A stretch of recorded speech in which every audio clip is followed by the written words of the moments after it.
Right, so yeah, welcome everybody, and thanks for joining us today for this session on Whose Heritage Counts, which is thinking about how community values and community knowledge of the historic environment can be brought into institutional significance assessment and heritage management. And I'm talking today about research that I completed as part of my PhD over the last 3 and a bit years, which was a project in collaboration with Historic Environment Scotland at the University of Stirling. And before I start, I'd just like to acknowledge all the many people who participated in that research and who shared of their time and their knowledge, and to which this research is indebted.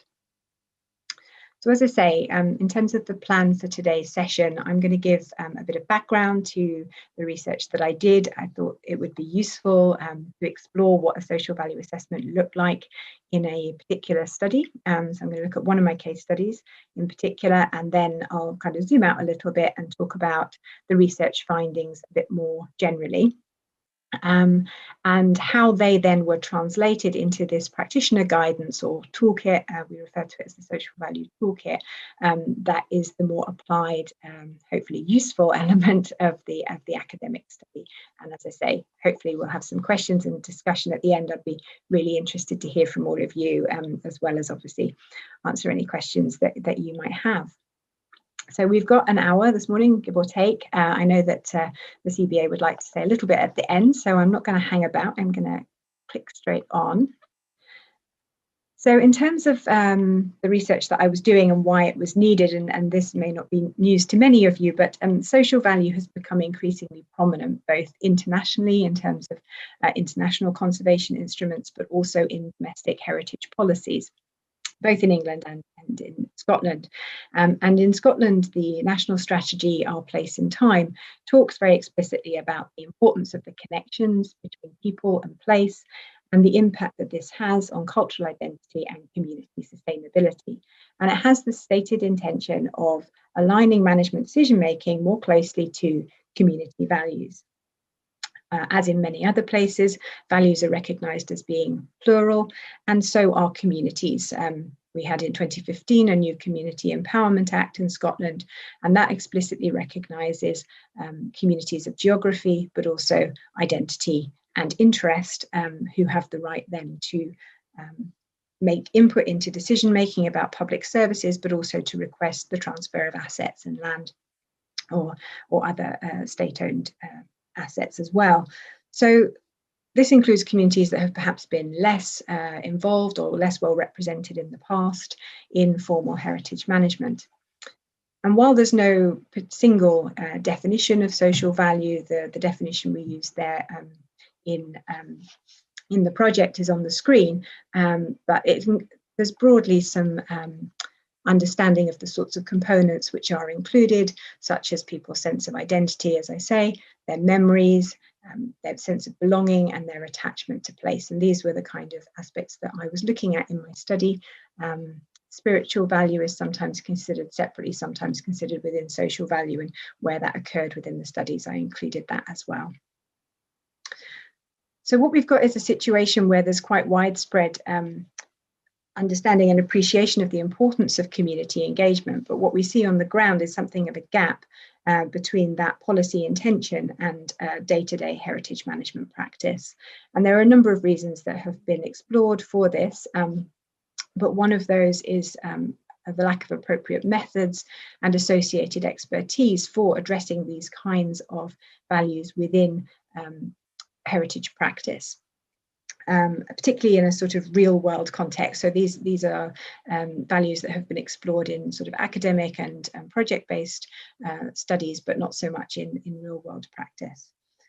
The other aspect which is understood to be an issue but hasn't really been looked at is the question of institutional culture and resource constraints, and how that then creates tensions and practical difficulties for heritage practitioners who are working within institutions and systems that are perhaps based on more established principles for conservation practice, and where this kind of dynamic and multiple understanding of value and community can create difficulties.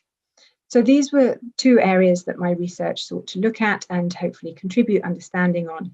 in terms of both the process of assessing social values, but then also working with them in practice. And my research examined how a range of methods and approaches might be used, could be adapted to assess social values in a whole variety of historic environments, and I was particularly looking at qualitative methods. So I've given an example of some of the ones that I used and looked at here, from individual and group interviews through sort of observation, but also using digital techniques and creative practices.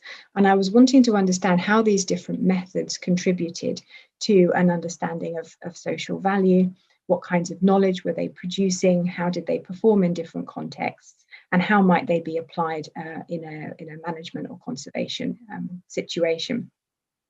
I also looked at the institutional context in terms of what might be some of the practices and opportunities that exist within established heritage management that could be useful when thinking about incorporating understandings of social value in practice. And my research was based on discussions with conservation professionals and heritage professionals, but also 7 case studies that I conducted for places around Scotland. So here's just a quick overview of the case studies that I looked at. In each case, I worked with a different combination of methods, and they were of varying rapidity and also varying degrees of collaboration or co-design with community groups as part of the process. And they ranged, as you can see, from monuments that are in care of the state through to unrecognised, informal heritage places, and in the case of Glasgow, practice-based heritage of graffiti heritage in the city. So quite a variety. They're not comprehensive, obviously, but there were quite a range of both social management and physical sites. And while the cases were all very different and each very, very rich and interesting in their own way, there were commonalities across them. And one of those, which I'll return to as we go through the presentation, was the fact that the process of implementing methods in context was itself a process, an emergent process in which critically not everything could be known in advance. So you'll see me referring to that again as we go through some of the findings. But I'm going to focus now just a little bit on one of the case studies in terms of what actually happened in a social value assessment in practice for Kinneil House and Estate, which, as you can see on the map there, is it's located outside the town of Burness in the central belt of Scotland. And Kinneil House was selected as a study site partly because it encompasses monuments from multiple periods within the wider estate. It's of interest to multiple groups of people, and also it has quite a complex management structure. So the house, as it currently stands, the buildings which are currently visible, date mainly from the 16th and 17th century. You've got the sort of main facade, which you can see in the image here that people are walking towards, which is called the tower section of the house, and then on the right there, the slightly later palace section, within which there are these painted interiors, which are described as being some of the finest Renaissance painted interiors in Britain. And these were discovered in the 1930s, actually during the partial demolition. The house was scheduled for demolition, and that was obviously stopped. And these painted rooms ultimately resulted in the house receiving formal heritage listing. The house is situated within a 200-acre estate, and as I say, there are multiple other monuments within the site. There's a section of the Roman Antonine Wall, which is part of a World Heritage Site. There's also Kinneil Church, which is a 12th century church on the site of an earlier religious settlement, and the location of the medieval Kinneil village, as well as parkland, woodland, orchards, and various other things within the estate itself. There are carved gravestones and a carved cross that was found, a carved stone cross that was found at the church, which are now housed within the house itself, but the building is largely unfurnished. And those monuments, the Antonine Wall and the house, are all under the guardianship of Historic Environment Scotland.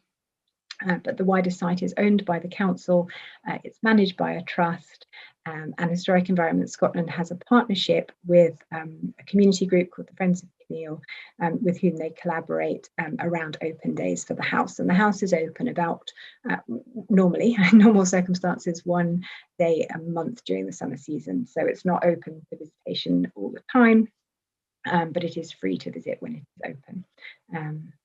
There's a multi-stakeholder management group and a master plan, a 10-year master plan for the site, and ongoing live conversations about things like the access, the conservation of the site, how it might be developed in future.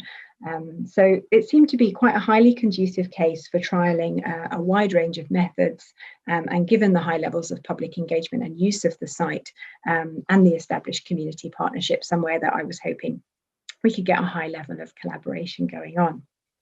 And while most of the methods that I trialled across the case studies were participatory, I was also trying to trial a range of different collaborative approaches. So collaboration in terms of getting participant input into the methods and how the research unfolds, through to a more co-designed approach where community groups were involved in the research design, the selection of methods and the framing of research questions.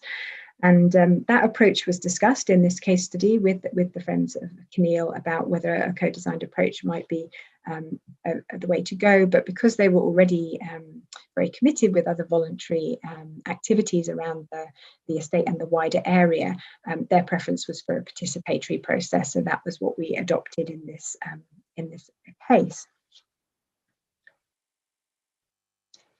So Kinneil was slightly atypical, a little bit, from my other studies, in that it was one of the longest duration case studies that I looked at. So I carried out activities over a period of 10 months, which was not particularly rapid, you might be thinking.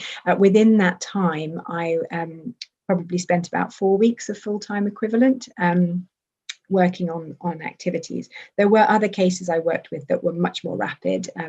There was one case where I spent probably about 3 days on site in the Catterton, so it was a much more rapid and much shorter duration. But the extended duration of the Kinneil study did mean I was therefore able to trial a range of methods to look at how the sequencing of those methods impacted on knowledge production. And also, because I wasn't pursuing a co-designed approach, it also meant I was able to incorporate a larger number of community-led events and gatherings, and those ranged from formal community meetings through to the launch of a cycle trail, and public events like the Bowness Hill Climb, which is a car race and car show that takes place annually at the estate. Although I trialled, as you can see on screen here, quite a large number of different methods, there were other methods that I hoped to trial that I wasn't able to for a range of reasons, and those included a day-to-day engagement with place. The site is used by a large number of people on a very regular basis, and I'd hope to use some sort of diarising process with people to capture that sort of everyday continuous engagement. But I found it very hard to secure participation in that kind of more intensive ongoing activity. And also there's a small museum at the site, and I had hoped to use some of the objects from within the museum to do some 3D modelling, digital modelling with people and see how that method worked, very much in keeping with the Accord project methodology, for those of you who are familiar with it. But there the issue was access for the general public to objects from within the museum, some of which were on loan from other institutions, and the need for curatorial input. So different hurdles and different issues emerged with some of the methods, but I was still able to trial quite a wide range of activities in this case. I don't really have time today, unfortunately, to talk about the findings from the assessment in detail. The assessment did reveal a whole range of communities and social values associated with the site. Perhaps unsurprisingly, the values associated with the house were integrally connected with the wider estate and how it is experienced and framed within the landscape. And as in other studies, although the house is for many people a linchpin kind of within the wider estate, the formal conservation priority wasn't necessarily what people were most attached to or felt to be most important. And as you can see from this quote on screen here, there was quite a strong sense of community ownership over the site, not in terms of proprietorial ownership, but in terms of connection and the house and the estate being part of what it is to be part of that community. So there were a number of different sorts of connections, understandings of place, memories associated with Kinneil that came out through this study. And suffice to say that the different methods resulted in quite a nuanced and contextualized understanding of those values and those communities.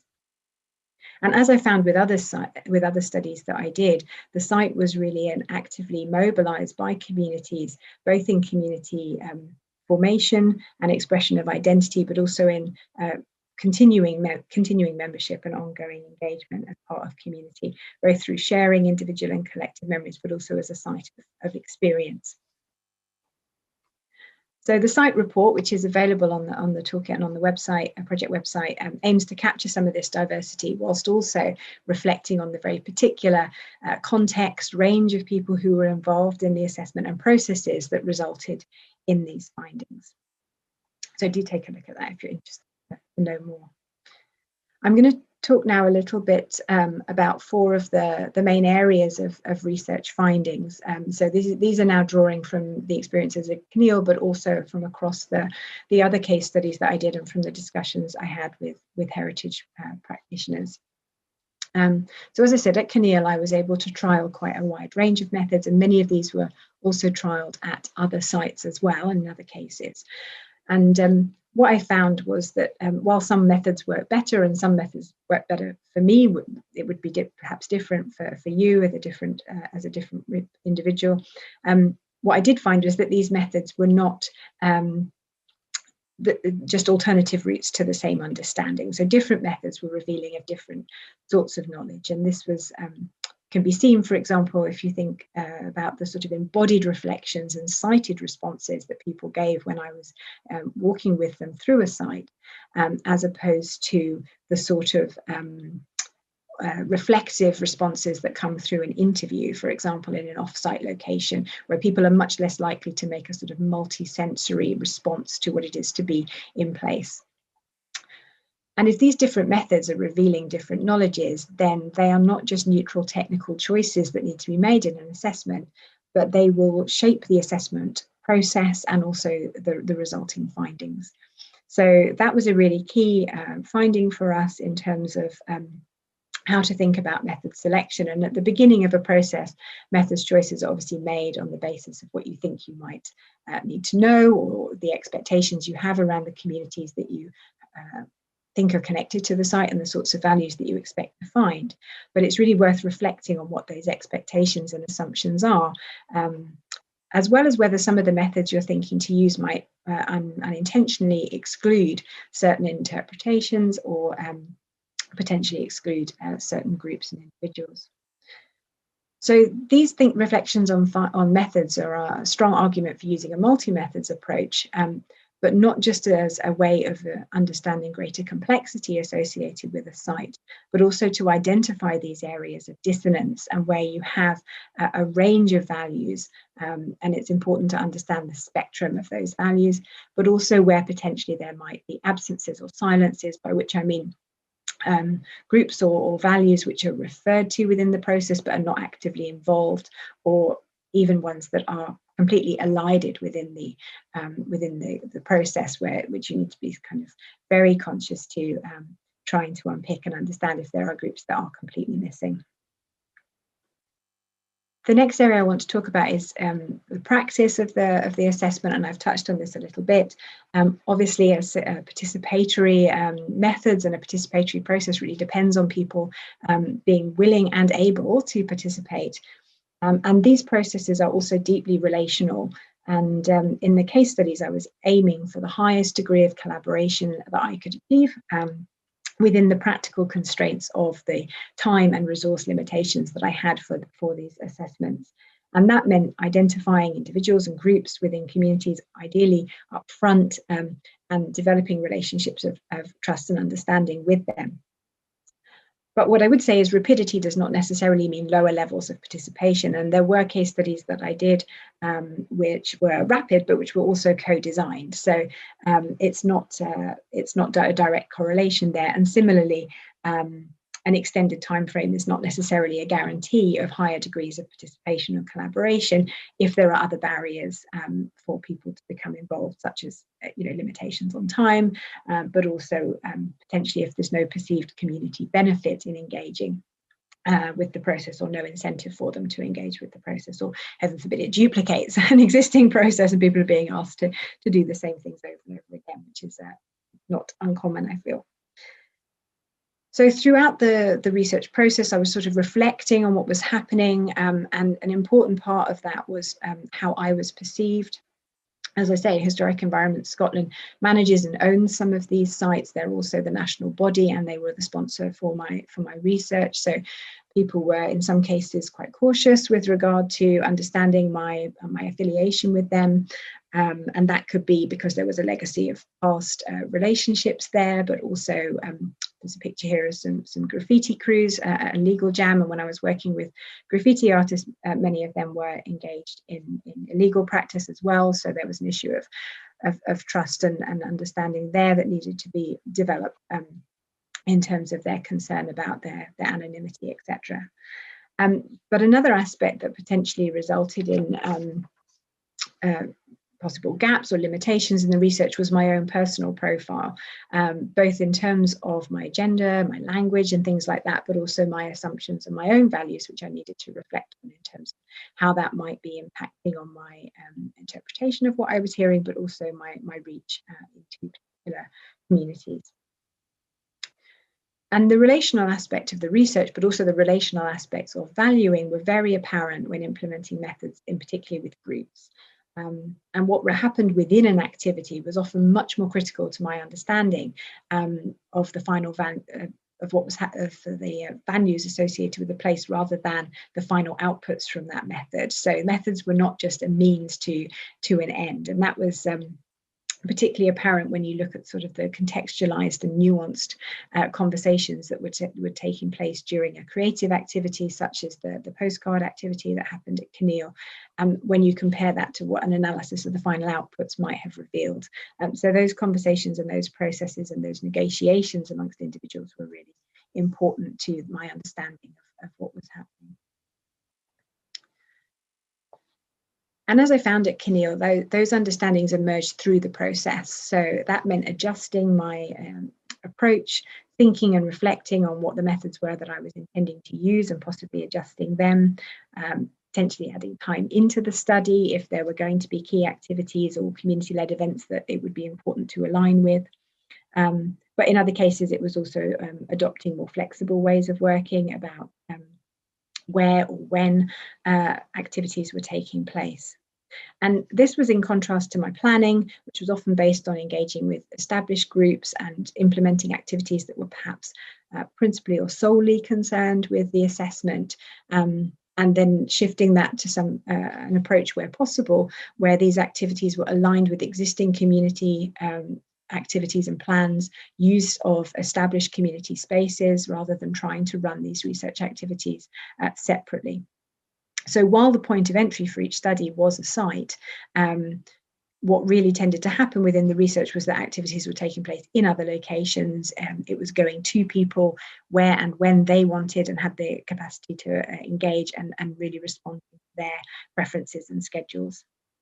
And that dynamic interplay between methods and process, and dealing with the emergent nature of understanding of what was going on and new activities that were coming on stream, had to just be negotiated as part of the process. That couldn't necessarily be planned for. The only thing that could really be planned for was that the plans were likely to change. And that didn't mean not planning, but it did mean that an investigation into unknowns needs to allow for this kind of responsiveness. So quite common within the process was that things would not be progressing as I anticipated in terms of time, or people, as I mentioned, would not want to participate in the method that I had suggested, but might be willing to do something else. Or the findings that I was receiving might appear to be contradictory, which was something that I hadn't necessarily anticipated. And there was a lot that I learned from those things not going according to how I had planned. So it was useful to reflect on that, but that wasn't a failure of the process so much as the process evolving through the assessment. And then the final aspect of the research findings that I want to talk about before coming on to the toolkit is the incorporation of these ways of working and findings into institutional heritage practice. And as I said, the case studies really tried to reflect a real world context in terms of the fact that we all have limitations in terms of the time and resources that we can use for these kind of investigations, and they need to fit into existing processes. There are sometimes deadlines by which decisions needed to be made.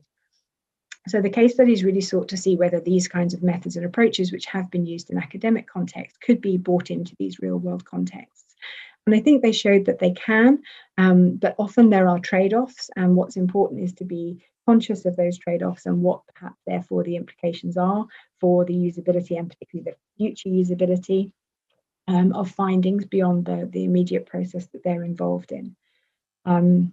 Also sharing these materials back with heritage practitioners, it was very apparent that there are obviously specific skill sets associated with social research and with implementing participatory methods that require support and training, but also in working with the resulting materials and findings. That people were not necessarily particularly confident if they hadn't had prior experience of working with qualitative material about how they would base a decision on it and how they would evaluate it. So that was an area that will require more support going forward if these approaches are going to be taken up. Highlight 11.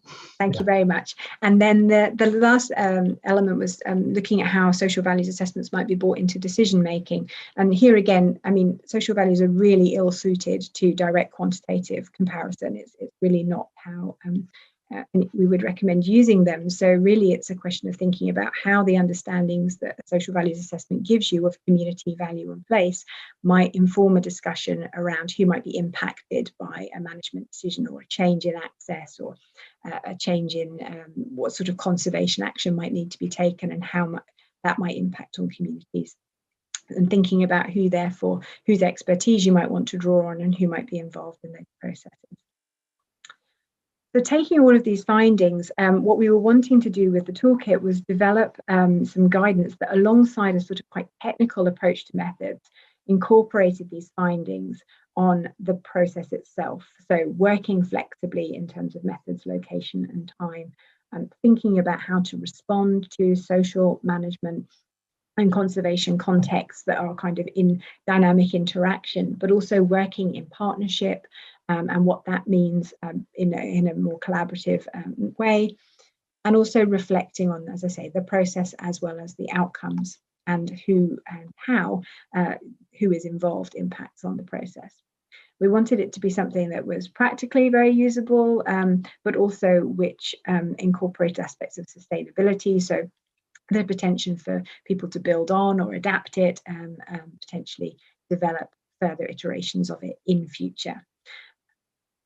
So what we've ended up with, we hope, is a flexible tool that uses the dynamic functionality of online and web-based platform to link modular guidance. So I'll take you onto the platform in a second, but the idea is that these modules can be combined in various ways, or they can be used as standalone content, and that because no two cases and therefore no two assessments are quite the same, rather than prescribing a particular process or a particular universal solution, what the toolkit does is prompt you to consider key questions. So it provides options, it highlights some of the lessons learned and top tips that came out of the case studies, and yeah, give some practical examples really of what happened on the ground, as well as linking to other resources. So there is technical, but there is also sort of non-technical advice within the toolkit, and hopefully the tools that you need to do these methods, but also the tools that you need to think through an assessment process. The toolkit can't be comprehensive, obviously, so it does link to other resources, and it is primarily targeting heritage practitioners within institutional contexts, although many of the aspects may be useful to other people as well. So what I'm hoping my broadband will be up to is taking you onto the platform. Claire or Debbie, please shout if this doesn't work. But let's see if we can go and take a look.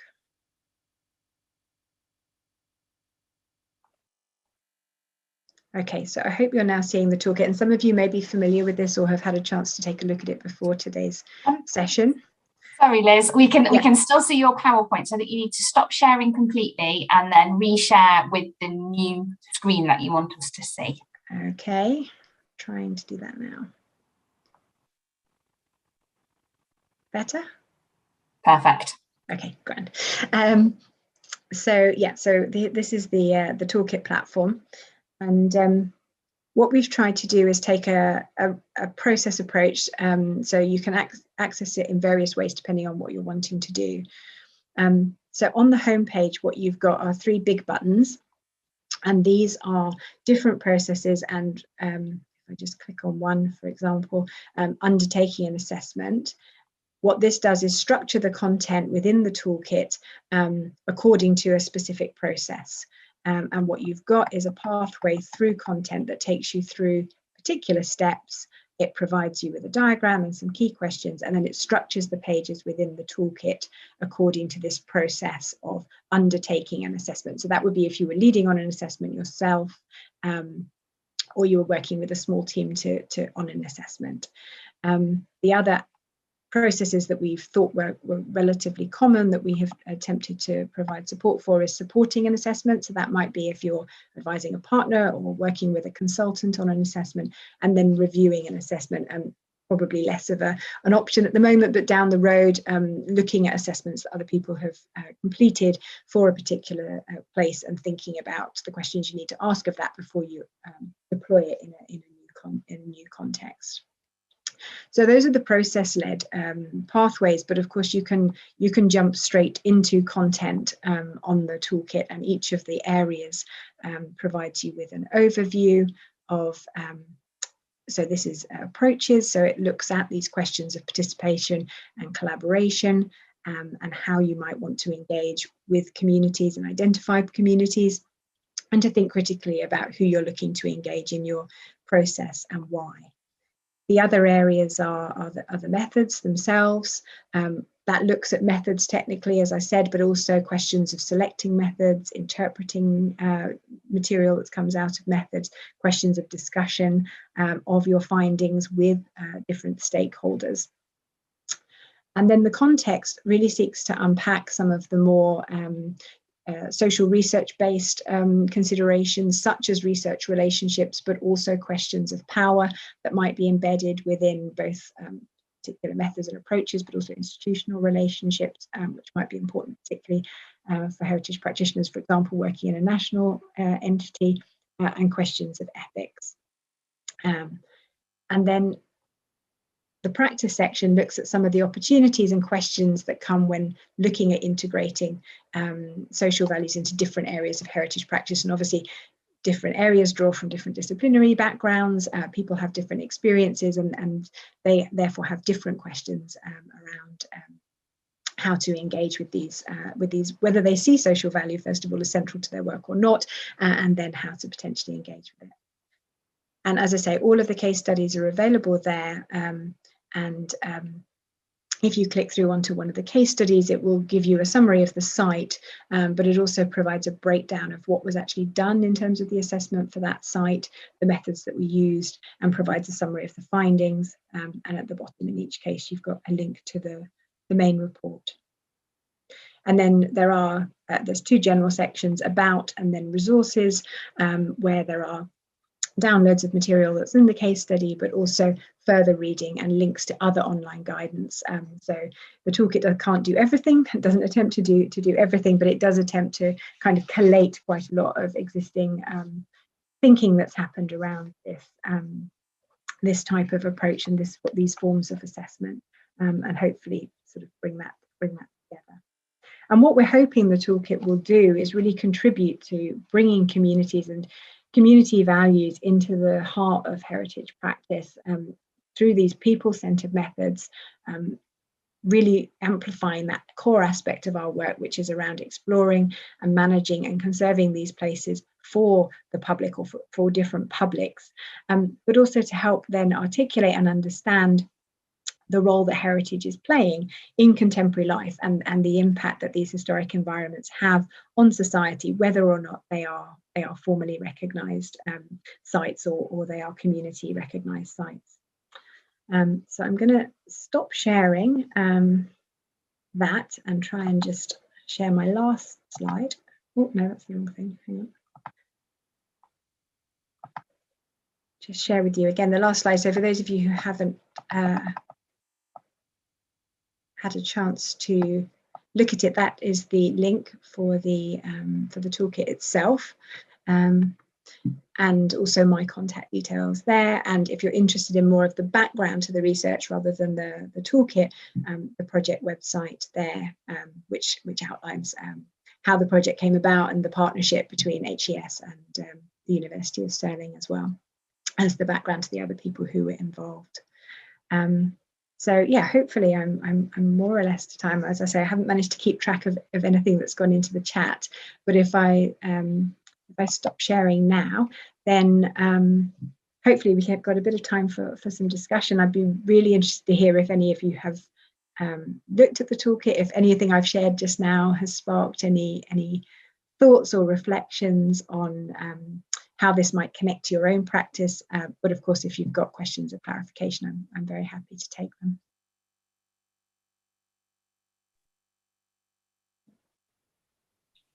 Thanks, Liz. That was fantastic. Do you want to invite everyone to, put their cameras on and yes, if you're happy to, yeah, yes.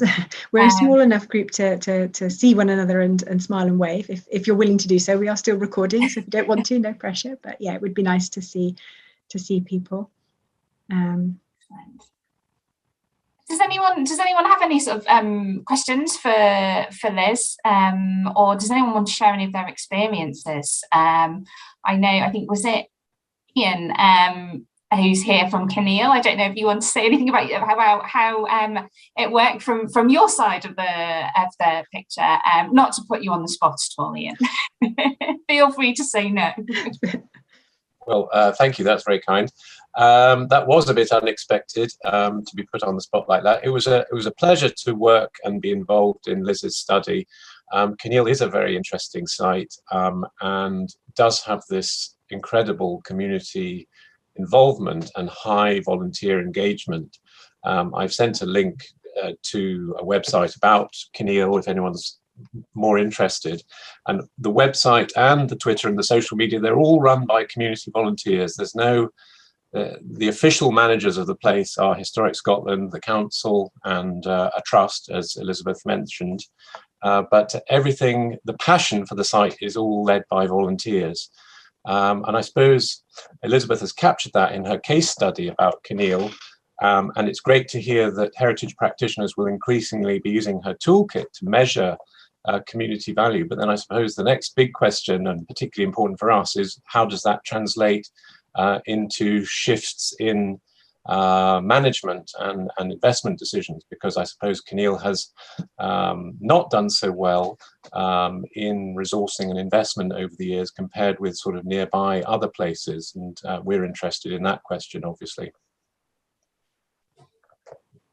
Brilliant, thank you.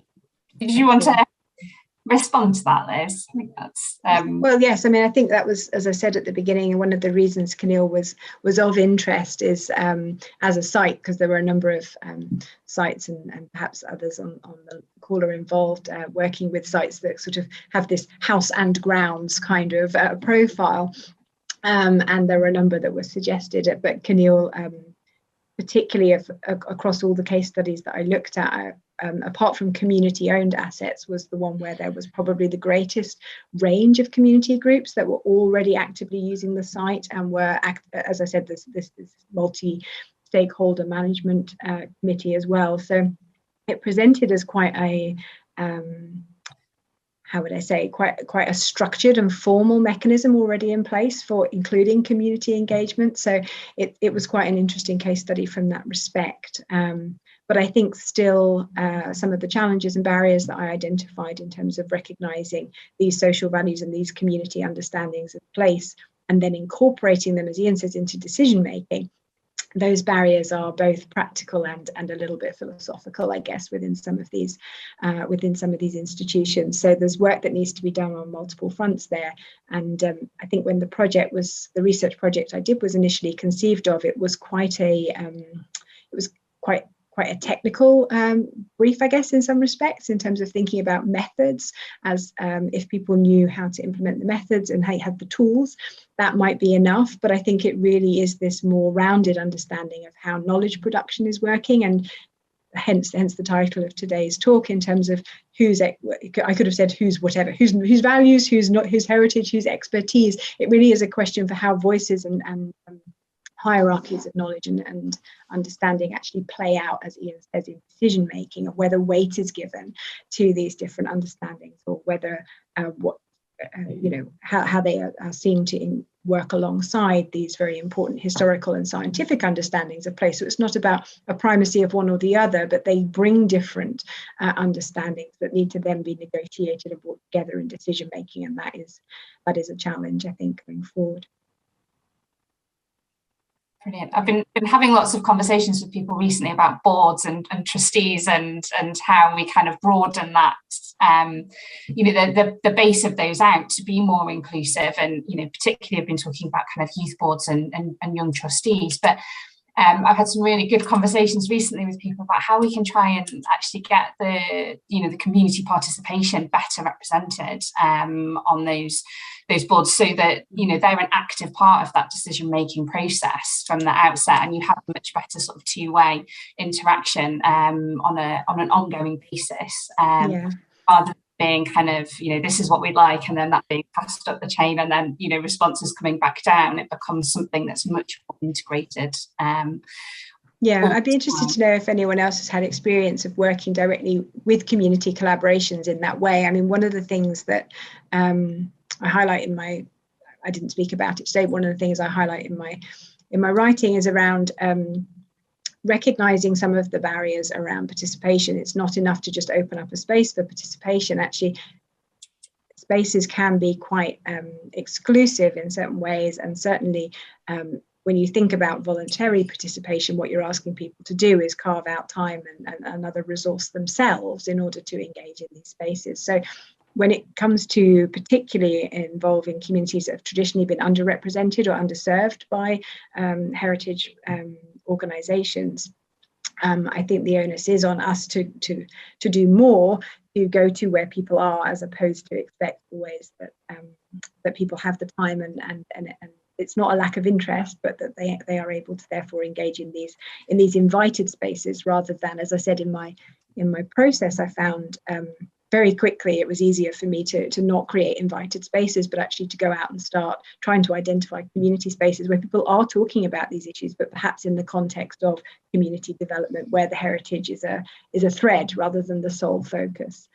Obviously, that's a very different way of working for big organisations to be able to be flexible enough, therefore reorganise their scheduling to respond to community engagements. But where there is, for example, with let's talk about Keneal, where there's a long-term partnership intention, HES is the guardian of the site. They're going to be engaging there for a large number of years to come.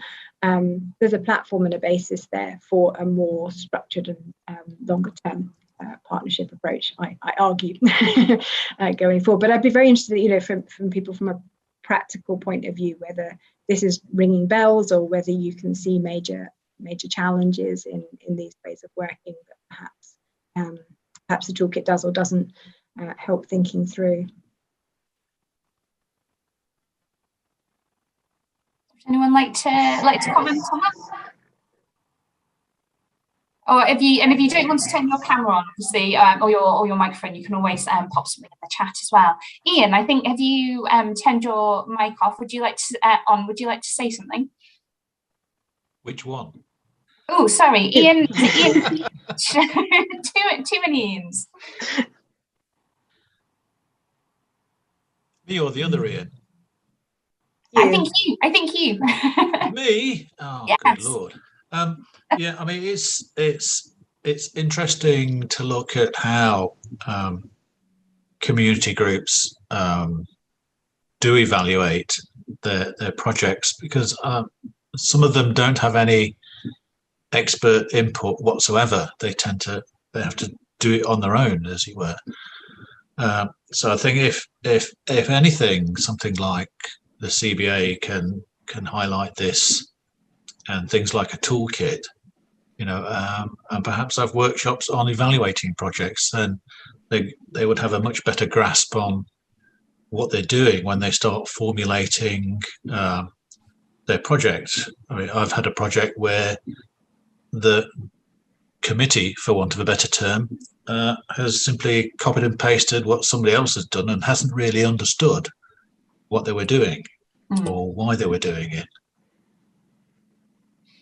Yeah, I think that's some really good points there, and I absolutely from a CBA perspective would really like to see us developing some more materials around evaluation, so we can start to help community groups understand the social value of what they're doing. We all know it's happening. We all know the value that we create in these projects and these activities that we do. But being able to demonstrate that is so important for us in order to be able to show that, especially when it comes to trying to get funding and support for the work that we're doing.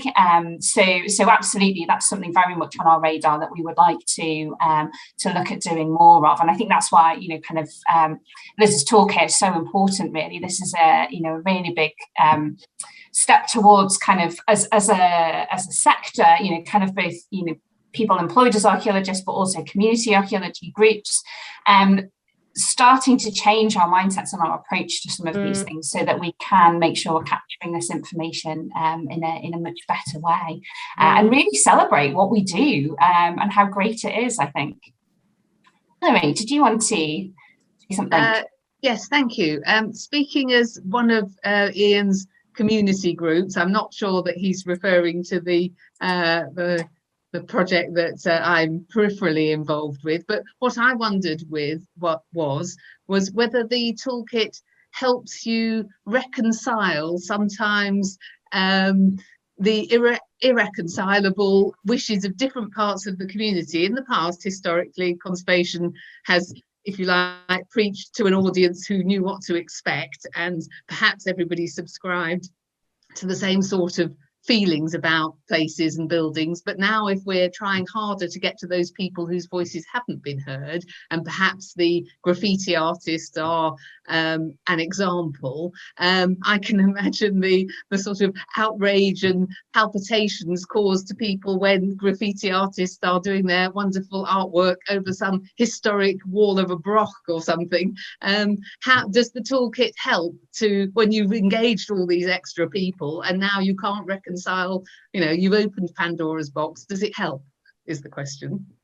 Well, I hope it will help. One of the things the toolkit doesn't do, one of the things that the toolkit encourages you to do is look at this as diversity. So it's really about situating values that perhaps appear to be contradictory or which are very potentially opposed within a spectrum of wider opinion. The graffiti is actually a really interesting case study example, because there was most of the graffiti artists don't live immediately close to the place which I was looking at, and there was a resident community council, and there was a history of conflict between these two groups.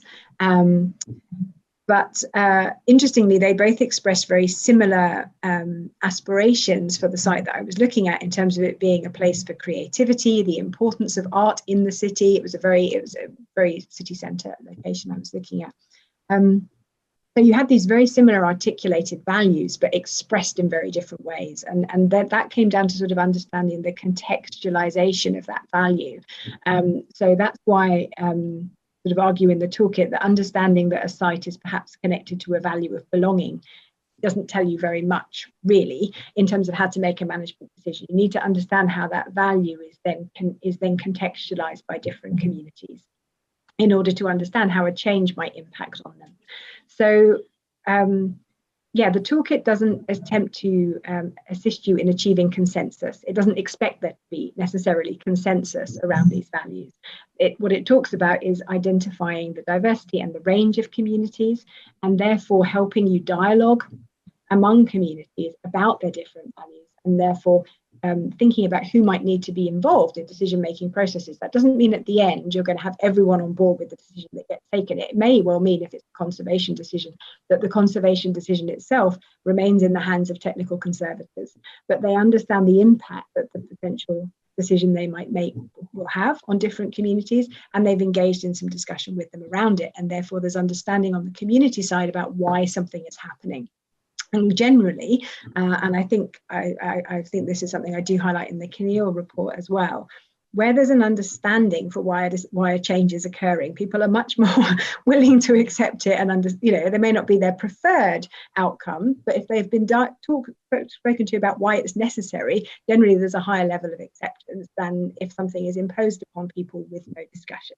And there you get a quite strong negative reaction. You might end up in conflict, either between or within community groups, or with a formal heritage organisation in conflict with the local community. So it's really about trying to avoid getting to that point of direct conflict through understanding what's motivating different behaviours and different expressions of value. And there were cases within, Duncan Brock is one of them. There were cases where people would express one set of values in a particular context, but a slightly different set of values in another context. And they appeared contradictory, but it was really to do with who was displaying the behaviour, why, when, and how acceptable that was felt to be. So those were all about how the values were kind of, contextualised. So it doesn't give you a black and white answer in terms of how to resolve these things, or even how to achieve consensus, and that's not really the stated aim of it. You might achieve greater community cohesion as a result of some of these dialogues, but that's not the purpose. It's really to try and think through some of the potential impacts of what you're going to do and who might be adversely impacted by it. Yeah. There was sorry, I don't know if that makes you feel better or not, Hilary, but that would be my take on it. There was a question in the chat as well about someone asking from Jen. Yeah, whether we piloted the toolkit after publication. Yes. And I would say that's very much the phase we're in at the moment. So the toolkit is based on the case studies, so which you could see them as sort of pilot, I suppose, in a way, but the stage we're at now is sort of over the next 12 to 18 months is seeing how it's taken up, whether people are willing to share assessments they've done, and particularly to reflect on the process of the assessments they've done and whether they find them helpful. I'm hoping to do a few more and therefore help build a library of experience and cases here that other people can draw on, and hopefully help them design their own processes and hear back from people about whether they find it useful. So there's not an intention, my PhD has come to an end, so anything beyond this will be HES led in terms of the toolkit specifically, but it's out there in the world, it's publicly accessible, anyone can pick up any part of it and use it, and we're super interested to hear how that organically happens and what are the bits that people find most useful and want to take forward. Fantastic. Debbie, I noticed you popped your camera on a little while ago. Did you want to ask a question? It was only to say, when you were talking about evaluation workshops for people, I think it's really important for those to be in person or digitally, so that you can have that dialogue rather than sending round more instructions.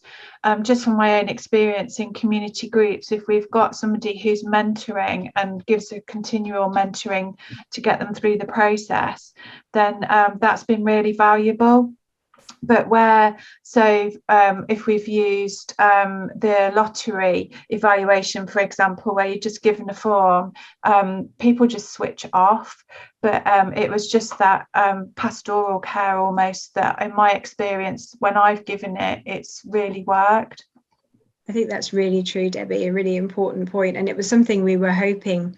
It's really difficult at the moment to incorporate, but what we've encouraged, certainly the larger organisations to do, who are the preliminary targets at the moment for the toolkit, is to think about establishing networks of expertise amongst their own staff, so that this isn't something that's just handed to people and it's like, here, off you go, now you have the tools, but very much that it is a mentored process, that there are potentially people that smaller organizations can connect with and ask for experience and support. It's not built in at the minute, it's kind of there as a recommendation rather than a directory of support people that you can currently access. But I think it's really important to recognize that these tools, and even just training alone, is not going to be enough for this. It is about walking people through the process and enabling them to support. And in terms of community groups, they're not the primary target for this toolkit, although hopefully elements of it will be useful to them. But we know there's need and demand for this